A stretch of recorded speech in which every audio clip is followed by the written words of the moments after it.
ሰላም ጤና ይስጥልኝ እንዴት ናችሁ? ለዚህ ቻናል አዲስ ከሆናችሁ ሰብስክራይብ በማድረግ ቤተሰቦች እንድትሆኑ ጋብዛለሁ። ቪዲዮውን ላይክ በማድረግ ጀምሩት። እንዲሁም ቪዲዮውን አይታችሁ ሲጨርሱ የእናንተን ሐሳብ አስተያየት ኮሜንት ላይ አስቀምጡልኝ።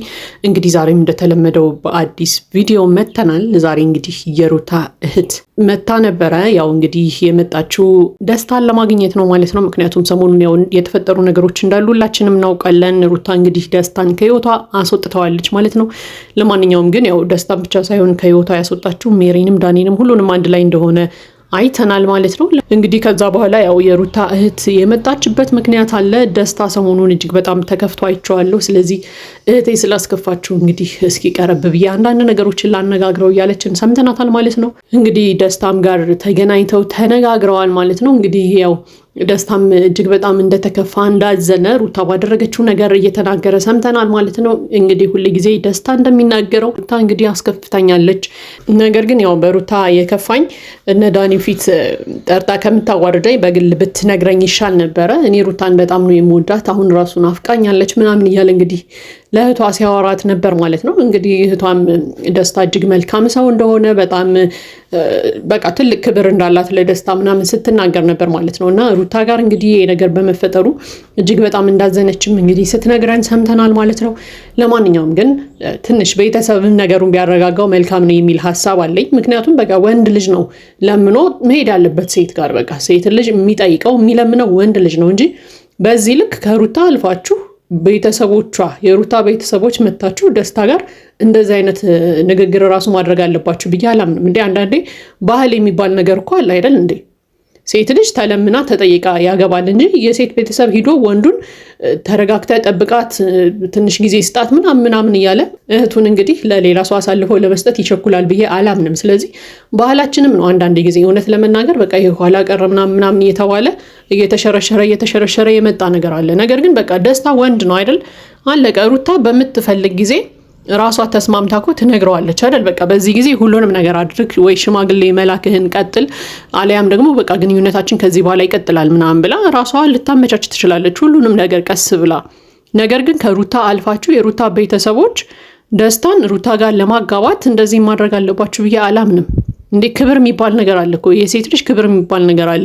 በኋላ እኮ ደስታ ጋር ሩታ ተጋብታ እየኖረች የሆነ ነገር ቢፈጠርና ቢጋጩ እህቶችሽ እኮ ናቸው የለመኑኝ አንቺን ምናምን ብሎ እኮ ሌላ ነገር ሊያመጣባቱ ላይ ይችላል። እውነት ለመናገር እህቶችሽ እኮ እንድታገቢ ፈልገው እኔ ለምነውኝ ነው ተለምኜ ነው ያገባሁሽ እያለ ሁላ ሌላ ነገር ውስጥ ሊያስገባት ይችላል። ምክንያቱም እኔ እስከዛሬ ድረስ ከደስታ እጅግ በጣም የሚደብረኝ አንድ ጸባይ ያለው በቃ ሁል ጊዜ ሲያወራ ሰምታችሁት ከሆነ እኔ ይሄን ሁሉ ነገር አድርጌላት ለሩታ መስዋዕትነት ከፍዬላት ምናምን ነው እያለ የሚያወራው ማለት ነው። እና እኔ ደስታ ለሩታ የከፈለላት መስዋዕትነት ምንም አይታየኝም እስከዛሬ ድረስ ካደረገው ነገር ማለት ነው።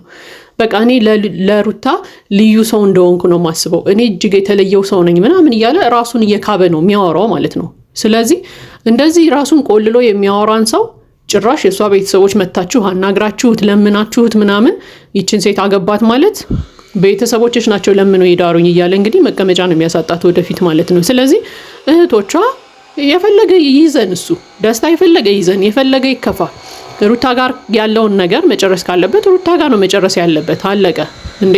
ብዙ በፍቅር ዓለም የሚያልፉ ሰዎች እኮ ሁለቱ ሰዎች ናቸው የሚነጋገሩት አይደል እንዴ? ሁለቱ ሰዎች ይነጋገራሉ፣ ከተግባቡ ይግባባሉ፣ ካልተግባቡ ይተውታል። በመሀል ደግሞ ግጭቶችም ይኖራሉ፣ መጣላት መታረቅ ምናምን። እዚህ ነገር ውስጥ ግን ቤተሰብ አይገባም በተአምር። ቤተሰብ እንደውም የልጁን ባል ሁላ እኮ የሰርጉ ቀን ነው ብዙ ጊዜ የሚያየው አይደለ? ሽማግሌ ይልካል፣ ሽማግሌ ይፈቀድለት ምናምን ይሆናል እንጂ በተአምር የልጁን ባል ራሱ ብዙ ጊዜ አያይም። ወይ ደግሞ ቤተሰብ ፕሮግራም ይዞ ራሱ በቃ ባልሽን አምጥተሽ አስተዋወቂም ብሎ ካላስተዋወቀች በስተቀር ማለት ነው። ነገር ግን አሁን እናንተ ምንድነው እያደረጋችሁ ያላችሁት? ጭራሽ ከሽምግልናውም ከምኑም ቀድማችሁ ሄዳችሁ እህታችንን አግባልን አይነት ጥያቄ ነው እየጠይቃችሁ ያላችሁት። ስለዚህ ከደስታ ብትርቁ መልካም ነው።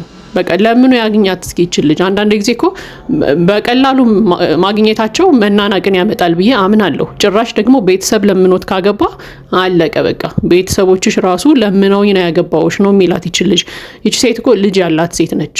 ገና በልጇ ራሱ እንዳይፈትናት እያለን ስጋት ውስጥ ያለን ሰዎች ጭራሽ ደግሞ እንዲያገባት እንዲጠብቃት ጊዜ እንዲሰጣት ታግሶ እንዲጠብቃት ምናምን ቤተሰቦቿ እየሄዳችሁ ትለምኑታላችሁ እሱን። ይሄ ምን ማለት ነው እንዴ? አንዳንድ ጊዜ ክብር የሚባል ነገር አለ።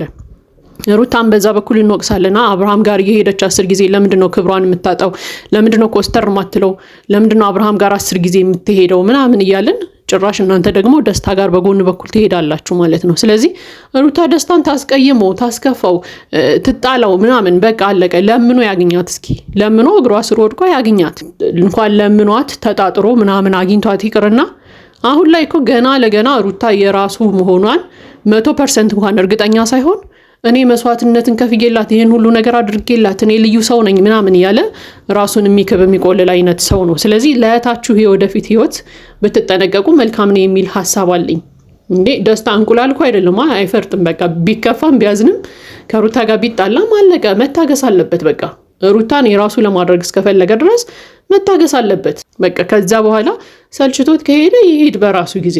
ከዛም በኋላ ጥሏት ሲሄድ እንግዲህ መሄዱን ካልፈለገች ደግሞ ሩታ ራሷ ትመልሰዋለች። አለቀ፣ ባለቤቷ ራሷ አለች። ግን በቤተሰብ ደረጃ ዝቅ ብላችሁ ግን በቃ ሩታን የራሱ እንዲያደርግ እንደዚህ አይነት ምክክሮችን ባታደርጉ ግን የተሻለ ነው። ክብራችሁን ትንሽ ብትጠብቁ መልካም ነው የሚል ሐሳብ አለኝ። ለማንኛውም ግን ዛሬ እንግዲህ ደስታ ሲናገር እንደሰማነው ከሆነ በቃ ሩታን ይወዳታል፣ ያፈቅራታል። ከዛ በዘለለ ግን እኔ ለሩታ መስዋዕትነት ከፍዬላት ምናምን የሚለው ብዙ ነገር አለና እስኪ እኔ ጥያቄ ነው የሚሆንብኝ፣ ደስታ ለሩታ የከፈለላት ምን አይነት መስዋዕትነት ነው? እውነት ለመናገር ንገሩኝ። ቤት መግዛት፣ መኪና መግዛት ምናምን ሰርፕራይዝ ማድረግ ከሆነ ይሄ መስዋዕትነት አይደለም። በቃ ጊፍት ነው፣ ስጦታ ነው። ለምትወዱት ሰው ካላችሁ የምታደርጉለት ነገር ነው። በቃ ሁሉም ሰው ብር ቢኖረው ለባሉ ለሚስቱ ወይ ለፍቅረኛው ሊያደርግ ይችላል። ቤት መኪና ምናምን ገዝቶ ሊሰጥ ይችላል። ይሄ መስዋዕትነት አይደለም፣ ስጦታ ነው የሚባለው። ነገር ግን ደስታ ለሩታ የከፈለላት የተለየ መስዋዕትነት ካለ ፕሊስ እንደው ኮሜንት ላይ አስቀምጡልኝ። እኔ ሁሌ እንደዚህ አይነት ንግግር ሲናገር በጣም ስለሚያናድደኝ ነው።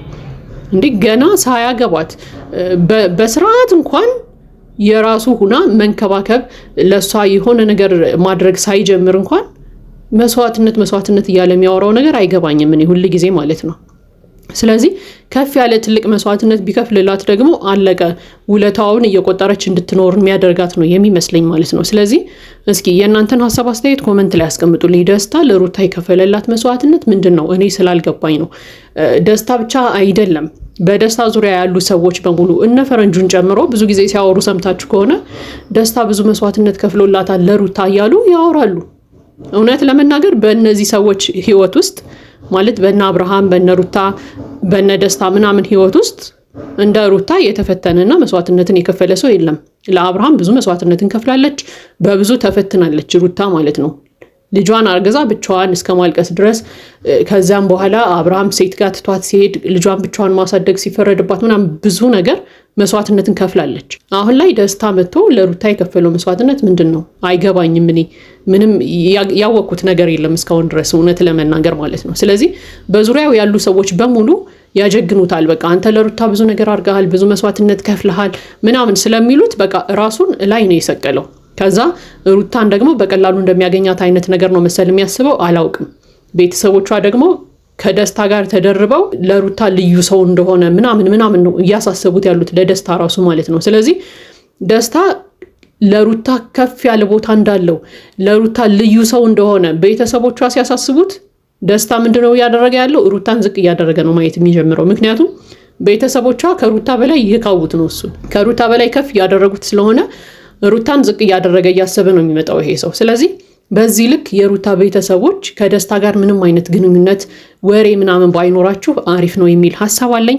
እንግዲህ ይሄ የኔ ሐሳብ አስተያየት ነው። የእናንተን ሐሳብ አስተያየት ግን ኮሜንት ላይ አስቀምጡልኝ። ለዚህ ቻናል አዲስ ከሆናችሁ ሰብስክራይብ በማድረግ ቤተሰቦቼ እንድትሆኑ ጋብዛለሁ። ቪዲዮውን ላይክ በማድረግ አበረታቱን። መልካም ጊዜ ይሁንላችሁ።